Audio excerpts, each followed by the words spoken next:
কাদিয়ানির গোষ্ঠী বাংলার জমিনে আছে না নাই? আপনাদের ব্রাহ্মণবাড়ি আছে না নাই? ও মুসলমান, এটা আমাদের প্রাণের দাবি।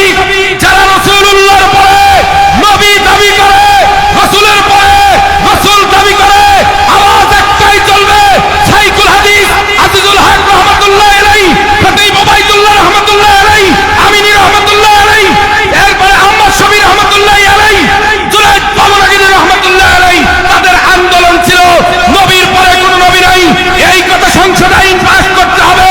যারা নবীর পরে নবী দাবি করে আমরা তাদেরকে কাফের বলি, কথা বলেন ঠিক কিনা?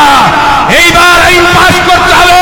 গণঅভ্যুত্থানের পরে শেখ হাসিনার আমলেও নবীর পরে নবী মুহাম্মদুর রাসূলুল্লাহকে খাতামুন নবী মানা হয় নাই।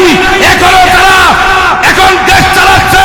ইউনূসকে বলবো অতি শীঘ্রই ইলেকশন পরে ভোট পরে হবে, আগে বাস্তবায়িত করতে হবে নবীর পরে কোনো নবী নাই, এই কথা রাষ্ট্রীয়ভাবে ঘোষণা করতে হবে। কথা বলেন ঠিক কিনা? লিল্লাহি তাকবীর। আল্লাহ কবুল করেন, বলেন আমিন।